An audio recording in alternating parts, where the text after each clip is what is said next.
You know, throughout the history, written history of man, there have been people and events that has happened that has been recorded, and we can look at in the Bible through the history of, when God created man and what happened between Adam and Eve, and that they were cast from the Garden of Eden because of their sin. All these events, everything from Abraham to Moses to the prophecies of the Messiah that would come to the Israelites. All of these things are written, and it is known, those that are especially Christians, they have read, and this has been told to them all of their life.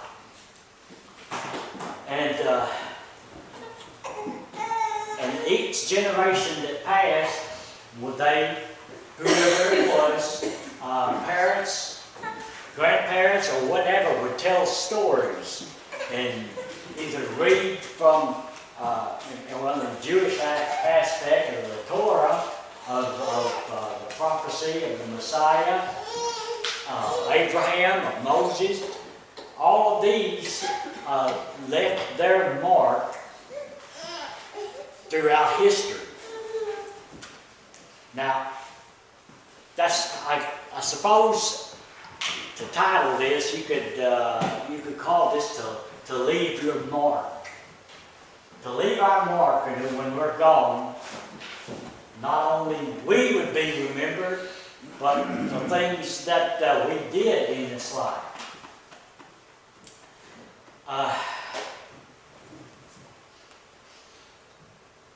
Let's take a walk through some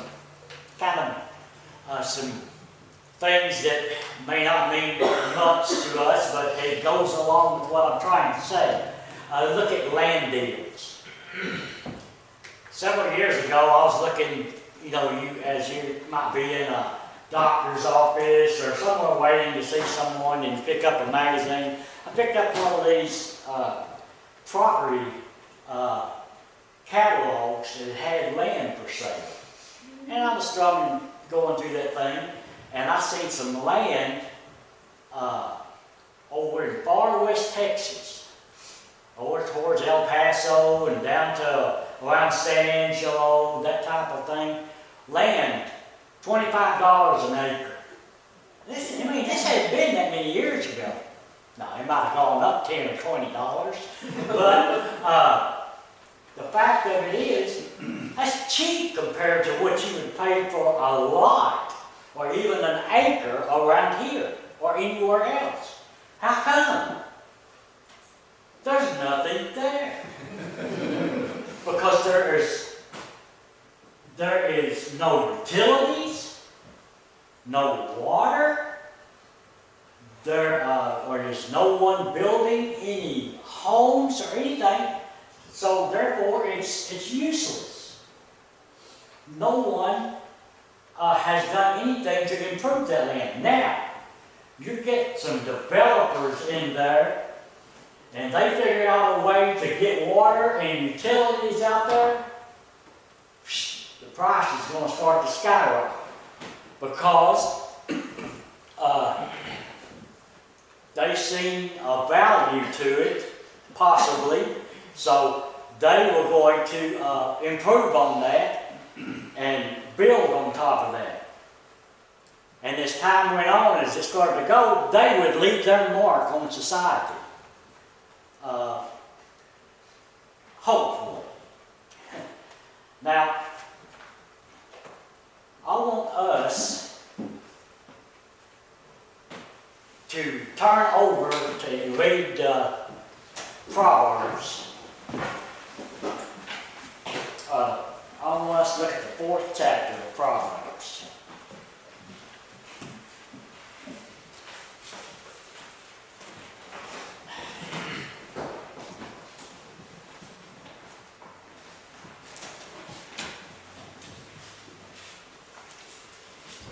Now, the Old Testament was mainly written to the Jewish people.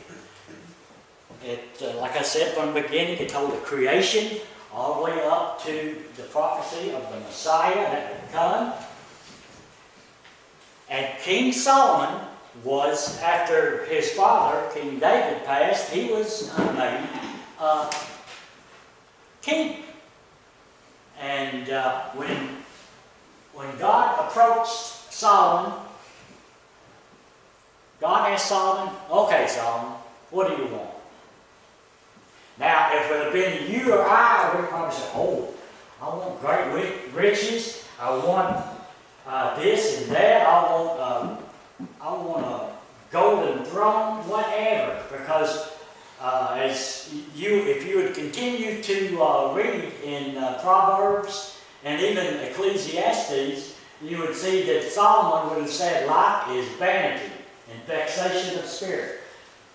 But did Solomon want that when God approached him? God said, "What do you want?" Solomon said, "Lord, just give me the wisdom to rule the people." And God was so pleased with that, He said, "Solomon, you got it. And not only because you said you just want the wisdom to rule the people, I'm going to give you everything. You're going to be known above all kings of how great that you are. You're going to be wise beyond your years." Now, let's start with verse 1 in chapter 4 of Proverbs. "Hear ye children the instruction of the Father." Now, who besides your mother too, was instructing you when you were raised up? Your parents, your father, your mother. They raised you up to help you to make the right decisions in life as you get older, and to carry on where they left off. And even though these were written to the Hebrews, I think us, even as Gentiles, can learn from this. Because why? I don't believe I have Jewish blood in me. What I understand, John's name is a Welsh name, and from European English. I don't know, but I'm still a Gentile because I'm not Jewish.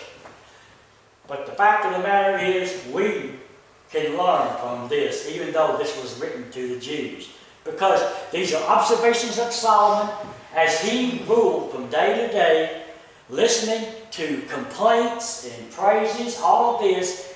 He observed the Jewish people and how they were. And I guarantee you, brothers and sisters and friends, we are the same way. Verse 1, chapter 4 of Proverbs. "Hear ye, children, the instruction of the Father, and attend to know understanding. For I give you doctrine, forsake ye not my law. For I was my father's son, tender,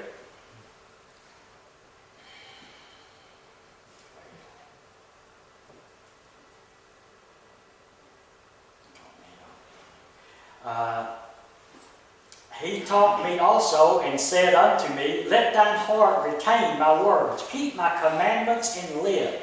Get wisdom, get understanding, forget it not, neither decline from the words of my mouth, forsake her not.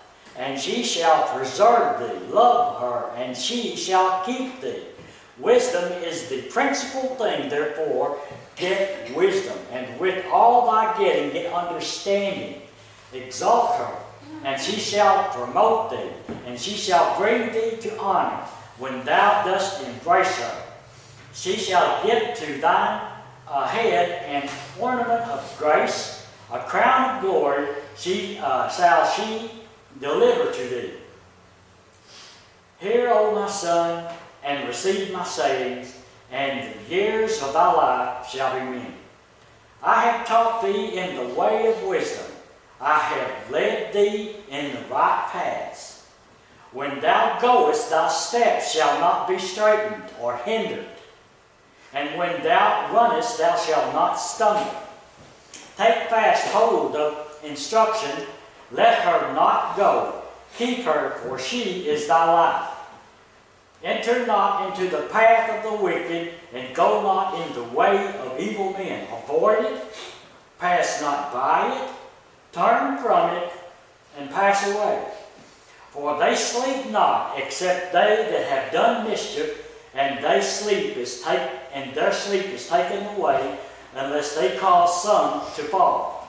For they eat the bread of wickedness, and drink the wine of violence. But the path of the just is as the shining light. They shine it more and more unto the perfect day. The way of the wicked is as darkness. They know not at what they stumble. My son, attend to my words. Incline thine ear unto my sayings. Let them not depart from thine eyes. Keep them in the midst of thine heart, for they are life unto those that find them, and health to all their flesh. Keep thy heart with all diligence, for out of it are the issues of life. Put away from thee a froward mouth, a perverse lips, and put far from thee. And let eyes look right on, and let thine eyelids look straight before thee. Ponder the path of thy feet, and let all the ways be established. Turn not to the right hand, nor to the left. Remove thy foot from evil.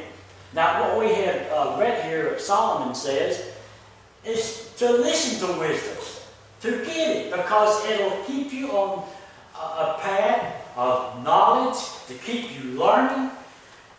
That way, that when you leave here, you will be able to leave a mark. Now, it also talks of those that are perverse in those ways. That there are those in life that all they want to do is stir up strife, trouble, bring harm to someone. Brothers and sisters, believe it or not, they're going to leave a mark too.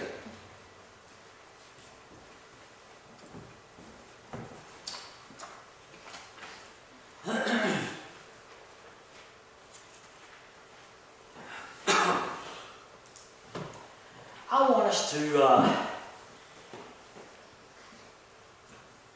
think about something. Think back, brothers and sisters, to when you attend a funeral. When you're there in the audience and the preacher is up there talking about this person that has passed from this life, he tells that person's name, how old he is when he was born, the day he died, talks about his accomplishments, who his family is or was, this type of thing. And after the service is ended, as they start to pass by the coffin, to see that person for the last time, what goes through your head? You see that person and you think, he was a good person. He did a lot. He treated me good. He did a lot for me. He helped others. All this type of thing. Was he a Christian? You think that, and you want to think that. But, you know, there can be some that say, oh yeah, I'm a Christian, but are they? It's not for us to judge. I mean, God knows. But that person, whatever he did, he or she did, good or bad, that person has just left their mark. And you stroll by their coffin and see them for the last time. Let's examine, for just a minute, some people that have left their marks, actually in the history books. Now, here we are, brothers and sisters. We're not in the history books, but each and every one of us are a soul of our own. And when we pass, or Jesus comes back while we're still yet living, we are accountable for ourselves. Is our name written in the book of life?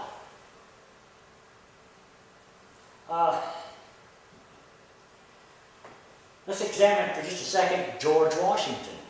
He's in the history books. He was the first president of the United States. He was also the general of the colonial army when they were at war with Britain, trying to start a new nation. And something that you may have never thought of, and I didn't know until a few years ago, but I heard a story, and it was from a preacher, that when early America was at war with Britain, they were in dire financial straits. They needed money to buy clothes, food, munitions, all this to feed and supply an army. Well, a group of wealthy Jewish men got together, pooled their money, and donated it to Washington so that it could be supplied to soldiers. And as a thank you,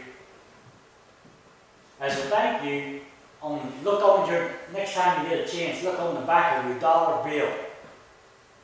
There is a tribute to the Jewish people because of that. I'm not going to tell you where it is. Just next time you get a dollar bill out of your pocket, take a look at it and see if you can find it. Lewis and Clark. I remember in school reading about them. They journeyed from the west coast to the east coast to try to find the shortest way from the east coast to the west coast. We read about them in books and how an Indian lady, I don't know if you really call them squaws or not, but an Indian lady helped them by the name of Pocahontas to travel and to go certain ways. Abraham Lincoln, everybody knows about him, the 16th President of the United States. He led the country in 4 bloody years in a civil war between our own distant relatives. Some that lived below the Mason-Dixon line and those that lived above the Mason-Dixon line. And we know that he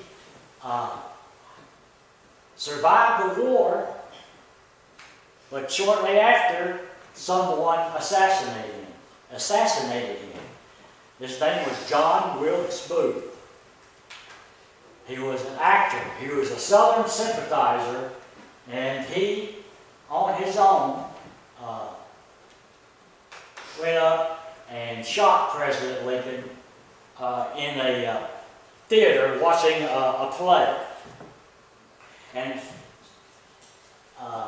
it's written in the history books that after he did that, he jumped from the stage and jumped from the platform, the booth, down to the stage, broke his leg, but as an actor, he was said to have quoted "Sic semper tyrannis," which, what I have read, it means "thus always the tyrant." He left, but he was found, him and some others were found later in a barn and was killed. Also, as he broke his leg, he sought a doctor's help. This doctor's name was Samuel Nutt. He didn't know that he had just assassinated Lincoln. He treated Booth and sent it on his way. But days later, it was found out that what he had did, Samuel Mudd, Dr. Mudd they tried to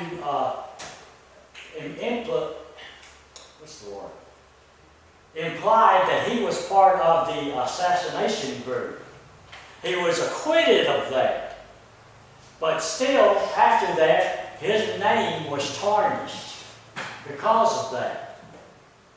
You ever heard the saying, "My name is Mud"? That's where that comes from. There was an author back in the mid to late 19th century. His name was Horace Greeley. And he was famous for saying, "Go west, young man, go west." Appealing to all the young men of the country. The country was expanding. He was trying to get them to make their trek, to make their mark. Pick up, move, and go west. Theodore Roosevelt, or Teddy Roosevelt. Now, believe it or not, he was president before my time. But everything that I have read about Theodore Roosevelt, I think I would have liked him. He was kind of a man's man. He was the he-man. I mean, he was an adventurer. He was, in the beginning of his political career, he was the Secretary of the Navy. And he was also went into an all-volunteer army. He was promoted to an officer. He led the attack on San Juan Hill in Cuba. He was what they called a Rough Rider. And he had, and I've read quite a few of them, he had some sayings that really applies to people.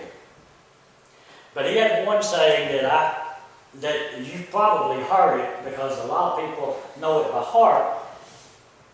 He says, "Walk softly, but carry a big stick, and you'll go far."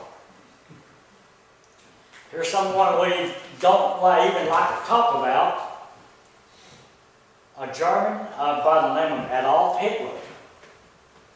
He wrote a book that was called Mein Kampf.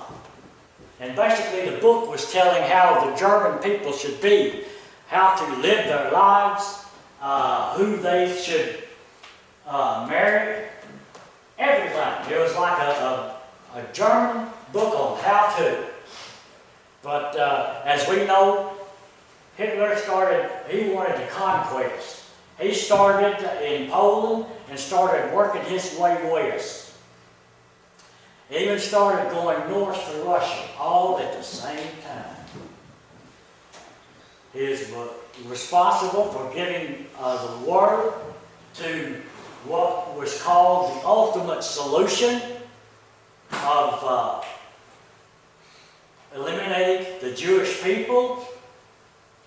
I believe it was like, all said and done, it was around 11 million Jewish people were killed, slaughtered, executed in the gas chambers. I wonder what kind of mark that he left. Do you remember the two space shuttles that crashed? One didn't make it into orbit. It exploded while going into orbit, the Challenger, and the Columbia was on its way back. That's in the history books, both crews. One thing especially about the crew of the Columbia, one lady, she wasn't really an astronaut per se. She was getting some training, but she was a school teacher. That was her vocation. But she wanted her chance to go into space. But she didn't make it back. I can put in a little personal note on that. I am with the Air Force's unit of the Civil Air Patrol. Our main duty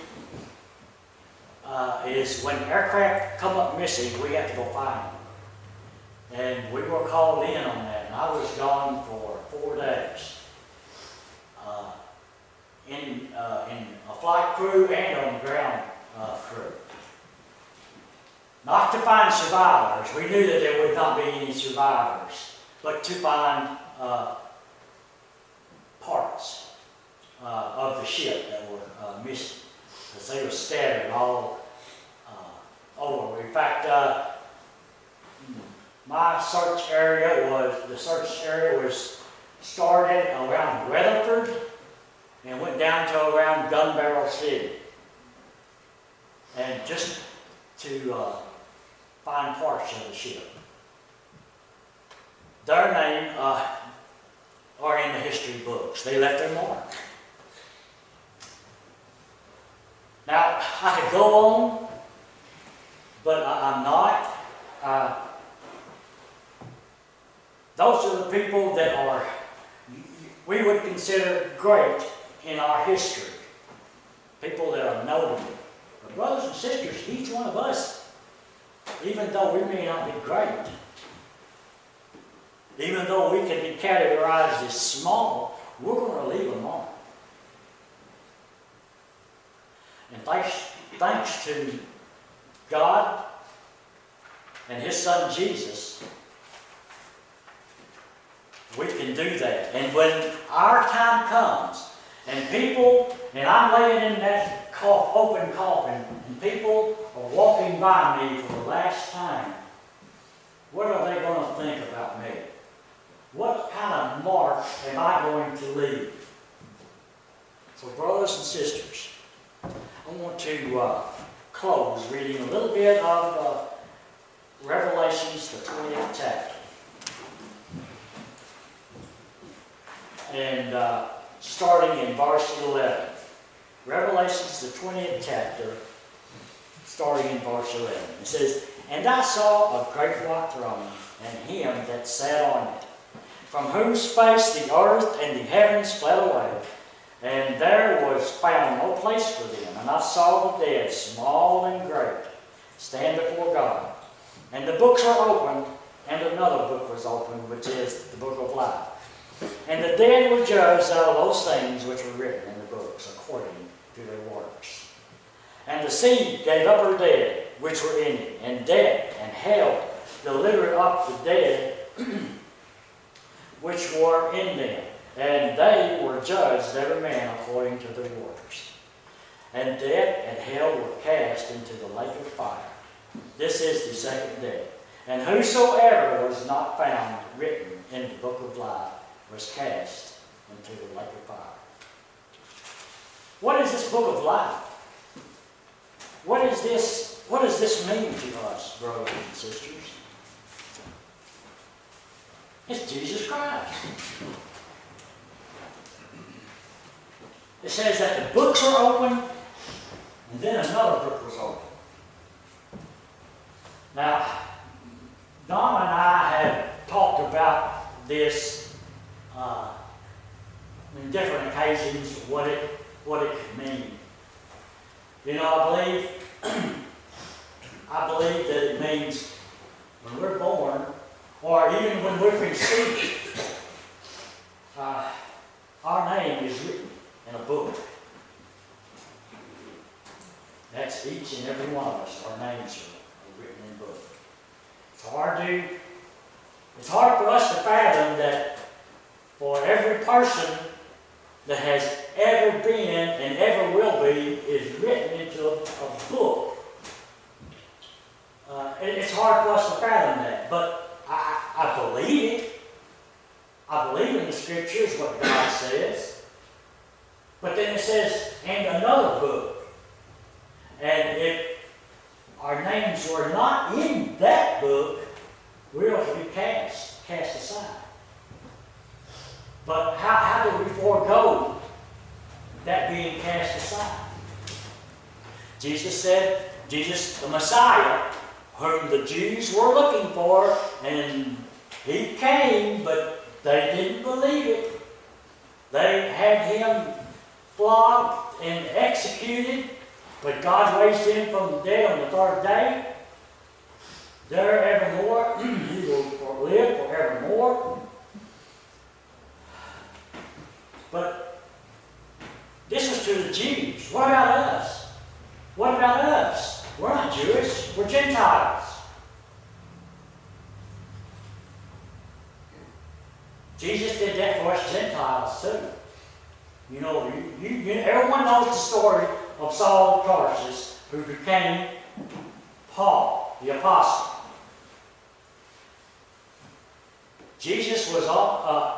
Saul was on the road to Damascus to persecute the Christians for crying out loud. But Jesus appeared to Saul and said, Saul, Saul, why does thou persecute me? And he said, who are you, Lord?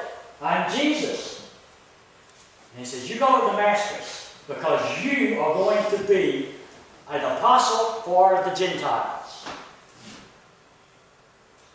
And through what God did through Jesus would give Saul all of the learning through those years. So, Paul passed it on to us. Us, Gentiles. We can believe in Jesus Christ. We can be part of that gospel that was passed on to the Jews. The Jews didn't want it. God passed it on to us, too. He gave it to the Jews. Jews are still there. Jews are still God's covenant people. But he passed it on to us Gentiles also. So, brothers and sisters, as we live our lives, as we make our marks in society, and they stroll past our coffin, and they see us for the last time, what are they